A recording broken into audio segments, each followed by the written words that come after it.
All right, so on to chapter 16. And so chapter 16 is on job costing. And so one of the main concepts and things that we're due in managerial accounting is we want to know how much our product cost. It's a huge piece of information for a manager. And so we can assign cost to our products based in different methods.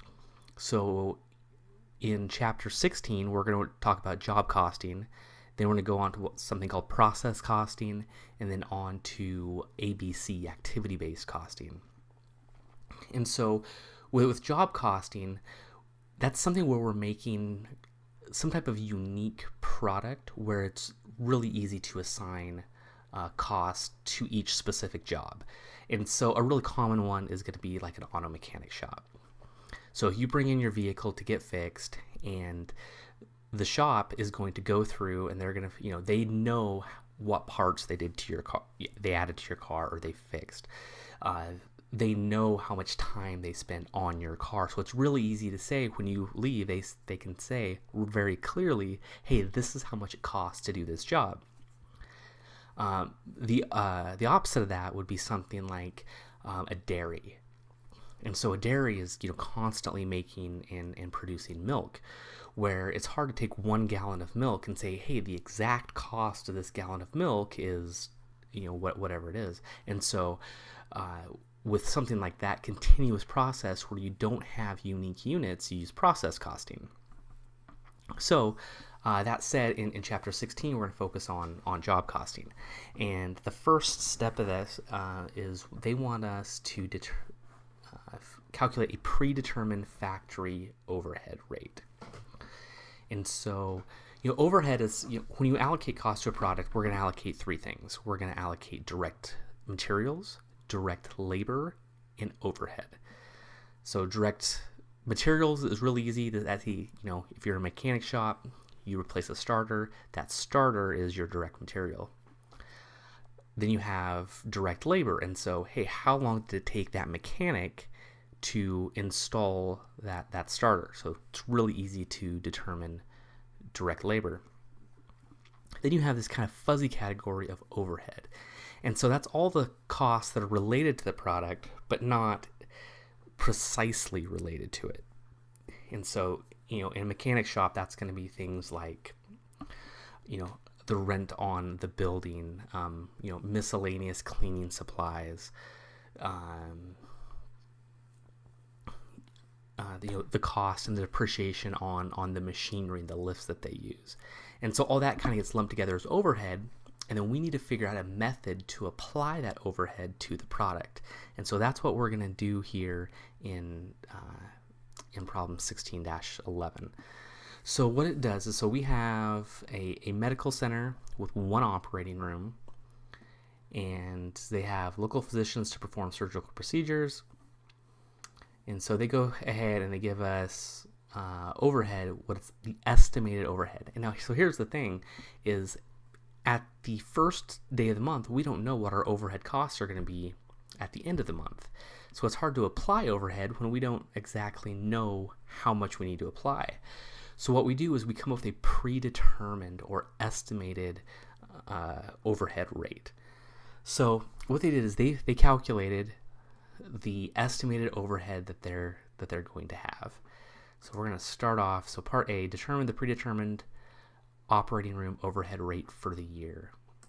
So we're going to go ahead and we're going to take our estimated cost of $812,000. And so what we do is, to calculate a predetermined rate, we take our estimated cost and we divide that by our driver. And so what we do is we pick something that is correlated with overhead cost. And so in this situation, we're looking at operating room hours. So basically, the more time someone spends in an operating room, they're saying, hey, that's the more overhead that job or that person is going to use. So we have our estimated overhead cost, and then we need to figure out what our estimated hours are going to be. And so it says that they work 8 hours a day, they work 7 days a week, and it says that they work all year except for their shutdown for 2 weeks. And so 52 weeks in a year minus 2, they have 50 weeks in the year. So 8 times 7 times 50 is 2,800 hours. So if we take our estimated cost divided by our estimated hours, we'll come up with our predetermined overhead rate. So now once we have our predetermined overhead rate, we can go ahead and apply that as people come in and have procedures. So here we have Bill has a 5-hour procedure, and so how much overhead do we allocate to him? Well, if he has 5 hours and we're allocating $290 an hour, we're going to have a procedure overhead that we're going to bill him of $1,450. So part C, it says during January, operating room was used for 240 hours and the actual overhead costs incurred were $67,250. What is the over or under overhead applied for the period? And so that's the one thing we have with our overhead rate is we're guessing what our costs are going to be, and we're guessing what our driver, or in this case, operating room hours are going to be. So we're basically guaranteed to be wrong. So at the end of every month or every year, depending on how the business wants to do it, we figure out how much overhead is either over-applied or under-applied. So in this situation, it says that they had actual hours of 240,